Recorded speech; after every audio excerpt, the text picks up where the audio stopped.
नमस्कार बच्चों, मैं हरिंदर कौर, सहायक अध्यापिका Guru Nanak girls inter college Saharanpur, विषय गृह विज्ञान, कक्षा 10।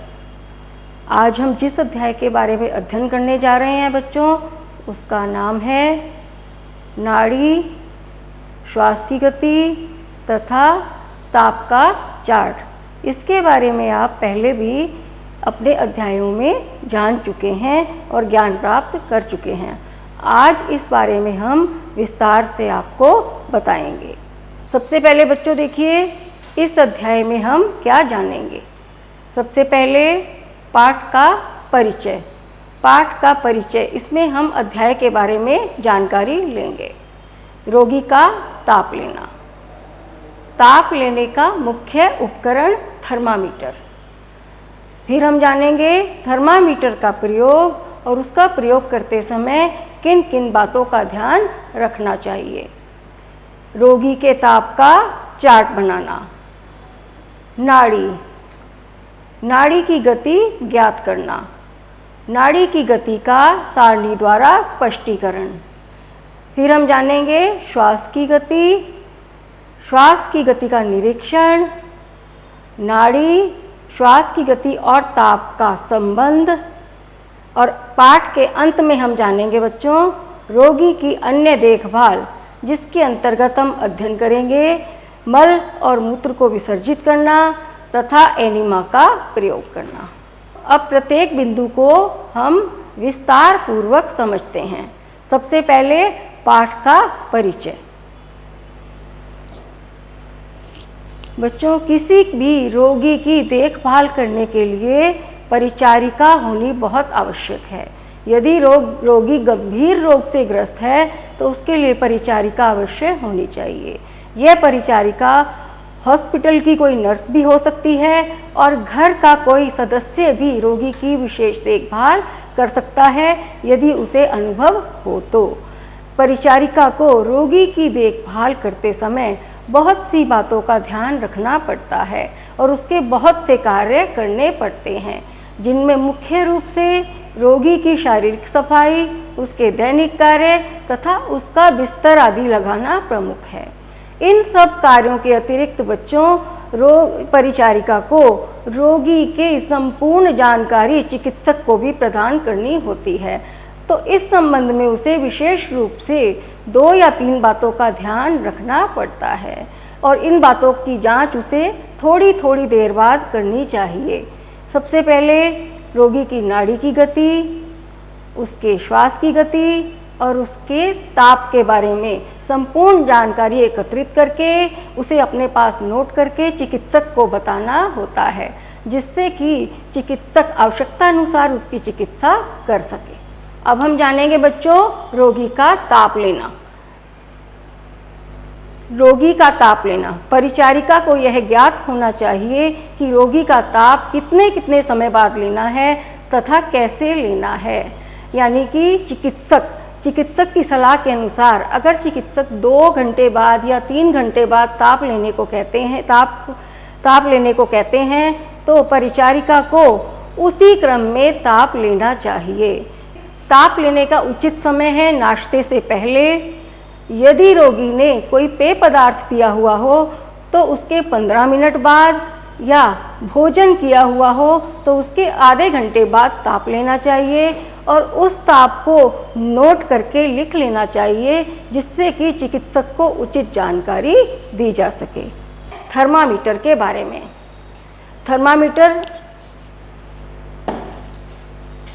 थर्मामीटर हर घर में होता है, जिसके द्वारा बुखार को नापा जाता है या ज्ञात किया जाता है कितना टेम्परेचर बॉडी का हमारा बढ़ रहा है।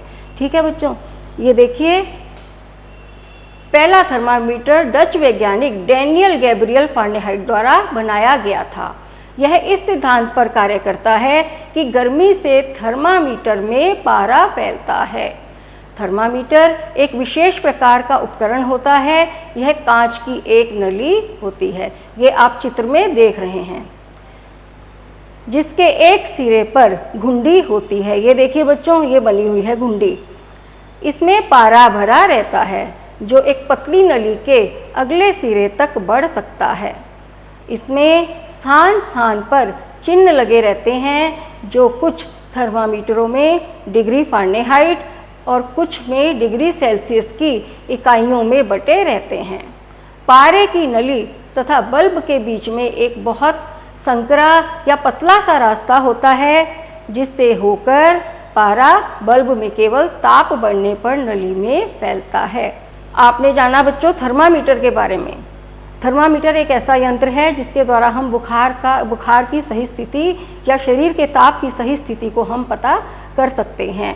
थर्मामीटर में पारा भरा होता है जो तभी फैलता है जब गर्मी लगे। शरीर का तापमान बढ़ने पर हम थर्मामीटर लगाते हैं और उस स्थिति में पारा फैलता है जिससे हमें शरीर के सही ताप का अनुमान हो जाता है।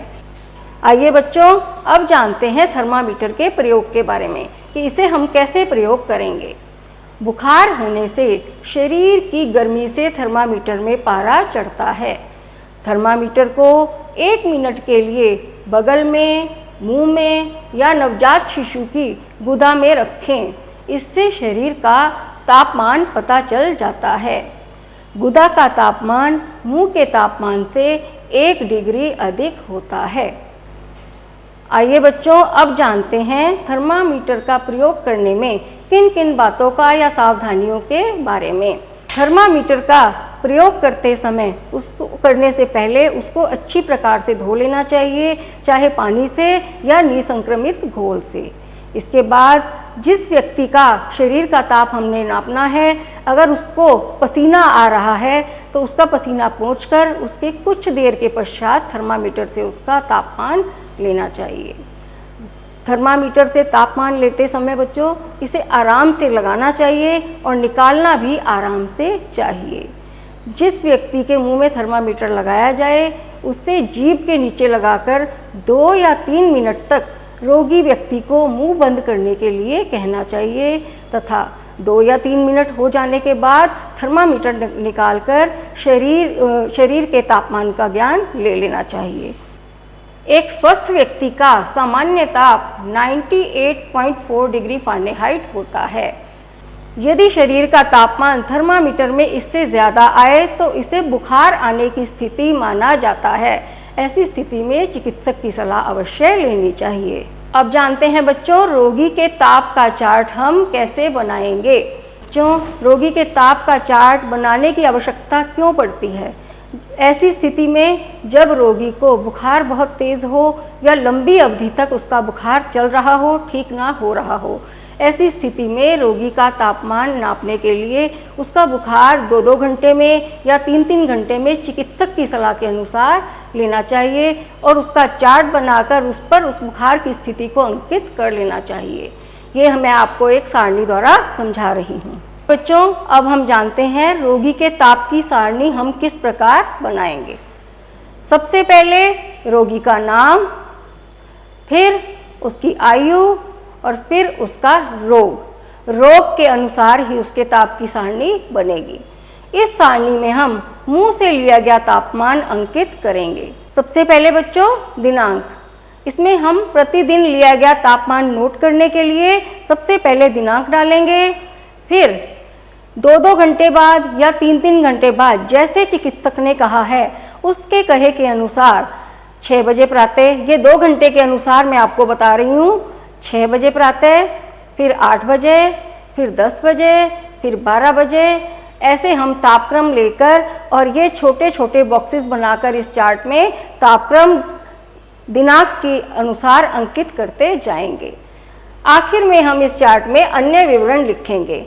अन्य विवरण के अंतर्गत बच्चों हम प्रतिदिन का रोगी का खाने पीने के बारे में लिखेंगे कि जो डॉक्टर ने उसे खाने पीने को कहा वो उसने खाया पिया, उसे हजम हुआ, उसे उल्टी या दस्त तो नहीं आए और इसके अतिरिक्त उसे कोई और परेशानी तो नहीं हुई। तो इस प्रकार बच्चों हम रोगी का ताप का चार्ट बनाएंगे। आइए बच्चों अब आगे हम ताप के बाद जानते हैं नाड़ी के बारे में। नाड़ी जिसे हम नब्ज या पल्स भी सामान्य भाषा में कहते हैं। नाड़ी हम घड़ी देखकर प्रति मिनट इनकी संख्या को ज्ञात कर सकते हैं। इसी को हम नाड़ी कहते हैं। बच्चों, बुखार आने पर जब हम डॉक्टर के पास जाते हैं तो डॉक्टर सामान्य तौर पर हमारे माथे पर हाथ रखकर बुखार चेक करते हैं या हमारी कलाई के पास 2 उंगलियां रखकर नब्ज को जांचते हैं, जिससे उन्हें बुखार की स्थिति का पता चल जाता है कि नब्ज तेज चल रही है या कम चल रही है। इसे अगर चिकित्सा विज्ञान की भाषा में जाने तो हृदय की धड़कन के कारण धमनियों में होने वाली हलचल को नाड़ी या नब्ज कहते हैं। इस नाड़ी की धड़कन को शरीर में हम कई स्थानों पर अनुभव किया जा सकता है, जैसे गर्दन पर, कलाइयों पर, घुटने के पीछे, कोहनी के भीतरी भाग में हम नाड़ी की धड़कन का अनुभव कर सकते हैं। आइए बच्चों, आगे हम जानते हैं नाड़ी की गति के बारे में। नाड़ी की गति को ज्ञात करने के लिए हम काउंट करेंगे कि 10 सेकंड में हमारी नब्ज कितनी बार टैप हुई या चली। टैप होने का मतलब चलना। अब जो भी काउंट या नंबर आएगा उसे 6 से गुणा कर लेंगे। इससे हमारी नब्ज का 1 मिनट का काउंटिंग नंबर निकल आएगा। आमतौर पर यह काउंटिंग 72 होती है, लेकिन इससे 1-2 कम या 1-2 ज़्यादा भी हो सकती है। इस बात को हम सारणी के द्वारा समझते हैं। देखिए बच्चों, नाड़ी की प्रति मिनट गति शिशु अवस्था में 132 से 140, जब बच्चे की आयु 1 वर्ष की होती है तो 115 से 130, जब 2 वर्ष की आयु होती है तो 100 से 115, 3 वर्ष की आयु होने पर 95 से 105 तक, 4 से 7 वर्ष की आयु होने पर 90 से 100 और 8 से 14 वर्ष की आयु होने पर 85 से 90, 15 से 41 वर्ष के व्यक्ति की 75 से 85 तक, सामान्य स्त्री की 77 से 85, सामान्य पुरुष की 72 से 80 और 42 वर्ष से अधिक के व्यक्ति की 60 से 70 तक होती है। तो इस सारणी द्वारा बच्चों आपने जाना कि जैसे जैसे व्यक्ति की आयु बढ़ती गई वैसे वैसे नाड़ी की गति प्रति मिनट कम होती गई। अब हम जानते हैं बच्चों श्वास की गति के बारे में। इसके बारे में बच्चों आप अपने पिछले अध्यायों में भी जान चुके हैं कि श्वास लेते समय व्यक्ति 2 क्रियाएं करता है, एक प्रश्वसन और एक निश्वसन। प्रश्वसन ऑक्सीजन को अंदर लेना और निश्वसन अशुद्ध वायु या कार्बन डाइऑक्साइड को बाहर छोड़ना। तो इसके बारे में अब हम जानते हैं। ये दोनों क्रियाएं 1 मिनट में 15 से 20 बार तक दोहराई जाती हैं। नवजात शिशु में यह गति बहुत तेज होती है तथा आयु के बढ़ने के साथ साथ यह गति कम होती जाती है। अब हम जानेंगे श्वास की गति का निरीक्षण कैसे करेंगे। बच्चों, श्वास की गति का निरीक्षण करने की आवश्यकता हमें क्यों पड़ती है? जब हमें लगे कि व्यक्ति बड़ी मुश्किल से सांस ले रहा है या उसे सांस लेने में कोई तकलीफ हो रही है, वो बीमार है, उसे बीमारी में उसकी सांस में से कुछ आवाज़ आ रही है, तो ऐसी स्थिति में हमें उस श्वास की गति का निरीक्षण करने की आवश्यकता पड़ती है, जिसमें मुख्य रूप से हम यह देखेंगे कि श्वास हल्का है या गहरा, श्वास लेने में किसी प्रकार की कोई आवाज़ तो नहीं हो रही है, श्वास लेने में किसी प्रकार के कष्ट का अनुभव तो नहीं हो रहा है। अब हम बच्चों जानेंगे नाड़ी, श्वास की गति और ताप का आपस में संबंध। अब तक बच्चों हमने ताप के बारे में, नाड़ी के बारे में और श्वास की गति के बारे में जाना। अब इन तीनों क्रियाओं का स्वस्थ व्यक्ति से क्या संबंध है ये हम जानते हैं। बच्चों, एक स्वस्थ सामान्य व्यक्ति के स्वास्थ्य से नाड़ी की गति, श्वास की गति और ताप, इन तीनों क्रियाओं का विशेष संबंध है, क्योंकि सामान्यतः 1 डिग्री फ़ारेनहाइट ताप बढ़ने से नाड़ी की गति 10 बार बढ़ जाती है। इससे श्वास की गति भी 2 से 3 बार तक बढ़ जाती है। जैसे यदि किसी व्यक्ति को बुखार आया तो उसकी नाड़ी की गति थोड़ी बढ़ेगी और नाड़ी की गति बढ़ने से श्वास की गति भी उसकी बढ़ जाएगी। आइए बच्चों, अब हम जानते हैं रोगी की अन्य देखभाल के बारे में, जिसमें 2 प्रमुख बिंदु हैं, मल मूत्र को विसर्जित करना तथा एनिमा का प्रयोग करना। बच्चों, इसमें सबसे पहला बिंदु हमारा है मल मूत्र को विसर्जित करना। ऐसी स्थिति तब आती है बच्चों जब रोगी लंबे समय से बिस्तर पर हो, उसे परेशानी हो, वह बीमार हो, चल फिर नहीं सकता या उठ बैठ नहीं सकता। लंबे समय से वह बिस्तर पर ही है और परिचारिका उसकी देखभाल कर रही है। तो ऐसी स्थिति में परिचारिका को रोगी के बिस्तर पर रबर शीट या जिसे हम सामान्य भाषा में मोमजामा कहते हैं वह बिछा देने चाहिए। इन सब के अतिरिक्त ये दोनों चित्र देखिए बच्चों ध्यान से, मूत्रपात्र और मलपात्र, इन दोनों की भी आवश्यकता ऐसी स्थिति में पड़ती है क्योंकि रोगी को बिस्तर पर ही मल मूत्र त्याग करना होता है। और मोमजामा इसलिए बिछाना चाहिए कि बिस्तर गंदा ना हो। रोगी, ऐसे गंभीर रोगी का बिस्तर बार बार बदलना आसान नहीं होता, इसलिए जब भी उसे मल क्रिया से निवृत्त होना हो तो परिचारिका को रोगी की कमर के नीचे मल पात्र को बड़े ध्यान से लगा देना चाहिए, आराम से लगाना चाहिए जिससे रोगी को कोई परेशानी ना हो। और जब वह मल क्रिया से निवृत्त हो जाए तो उसी प्रकार आराम से मल पात्र को निकाल भी लेना चाहिए तथा गीली रुई से उसको साफ कर देना चाहिए। ये सारी क्रियाएं परिचारिका को बहुत ध्यान से करनी चाहिए क्योंकि रोगी बिस्तर पर है, उसे कोई परेशानी या तकलीफ ना हो। आइए बच्चों, अब हम जानते हैं एनीमा का प्रयोग, एनीमा के बारे में। एनीमा बच्चों लिक्विड पदार्थ जो डॉक्टर्स द्वारा बनाया जाता है वो रोगी को तब दिया जाता है जब रोगी प्राकृतिक रूप से मल त्याग करने में असमर्थ हो। ऐसी स्थिति में एनीमा का प्रयोग किया जाता है। एनीमा कई प्रकार के होते हैं जैसे साबुन के घोल का एनीमा, अरंडी के तेल का एनीमा, इसके बाद ग्लिसरीन का एनीमा आदि। अब हम जानेंगे साबुन के घोल के एनीमा के बारे में।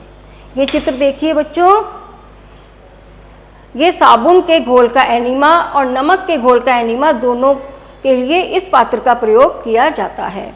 ये एक ऊपर पात्र बना हुआ है जिसके नीचे ये टोंटी बनी हुई है और उसके साथ रबर की ट्यूब आ रही है जो बहुत लंबी है।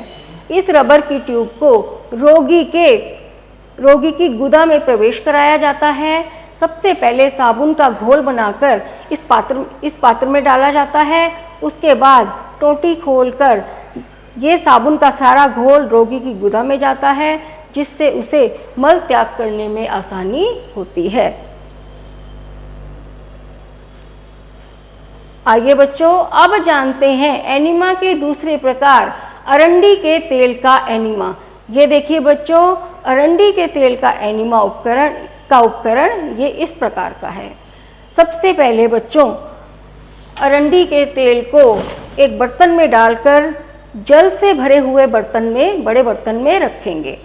उस बड़े बर्तन को गर्म करेंगे जिससे जल गर्म होगा और जल के गर्म होने से तेल भी गर्म हो जाएगा।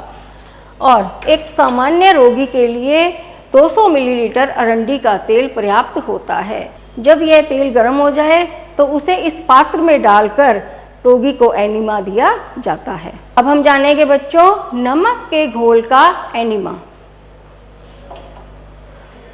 बच्चों नमक के घोल का एनीमा आधे लीटर पानी में आधा चम्मच नमक डालकर घोल तैयार किया जाता है जिसे हम इस पात्र में डालते हैं जिसमें हमने साबुन का घोल का एनीमा तैयार किया था। दोनों के लिए पात्र एक ही प्रयोग करेंगे। इसी पात्र में नमक का घोल डालकर टोंटी को खोलकर और इस रबर की नली के द्वारा नमक के घोल का प्रवेश रोगी की गुदा में कराया जाता है जिससे कि मल त्याग करने में उसे आसानी होती है। अब देखिए बच्चों ग्लिसरीन का एनीमा। ये देखिए बच्चों, ये पिचकारी के आकार की सिरिंज है जिसके माध्यम से ये एनीमा दिया जाता है। ग्लिसरीन को इसके अंदर भर के और ये एनीमा मुख्य रूप से बच्चों को दिया जाता है। इसके लिए ये पिचकारी नुमा सिरिंज का प्रयोग किया जाता है। आइए बच्चों, अब एक बार संक्षेप में जानें कि इस पाठ में हमने क्या जाना और क्या समझा। सबसे पहले रोगी की देखभाल के अंतर्गत उसके शरीर के ताप, श्वास तथा नाड़ी की गति को जानना आवश्यक होता है। फिर रोगी के शरीर के तापक्रम को जानने के लिए थर्मामीटर का प्रयोग किया जाता है। इसमें पारा भरा रहता है जो गर्मी से थर्मामीटर में फैलता है। तीसरी बात, सामान्य स्वस्थ व्यक्ति 1 मिनट में 15 से 20 बार श्वास लेता है। स्वस्थ व्यक्ति की नाड़ी की गति 1 मिनट में 72 होती है।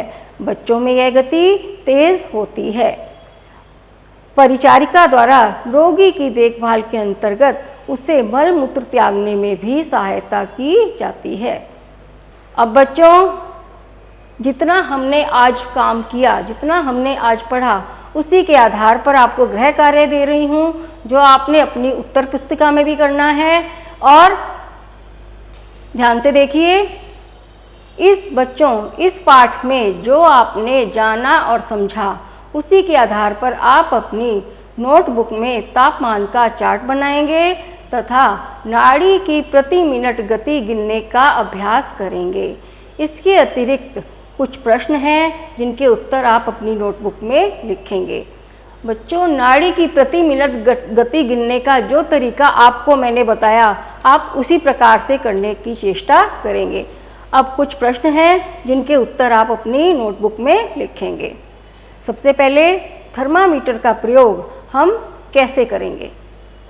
दूसरा प्रश्न, नाड़ी की गति, श्वास की गति तथा शरीर के तापमान का पारस्परिक संबंध बताइए। तीसरा प्रश्न, शरीर का तापमान बढ़ने पर किसी व्यक्ति की नाड़ी की गति में क्या परिवर्तन होता है? और सबसे अंत में बच्चों, तापक्रम का चार्ट क्यों बनाना चाहिए? आशा करती हूँ बच्चों, जो आज की कक्षा में आपको पढ़ाया गया और समझाया गया वो आपको अच्छी तरह समझ में आ गया होगा। तो जो आपको गृह कार्य दिया गया है उसे आप अपनी उत्तर पुस्तिका में ध्यानपूर्वक करेंगे। धन्यवाद।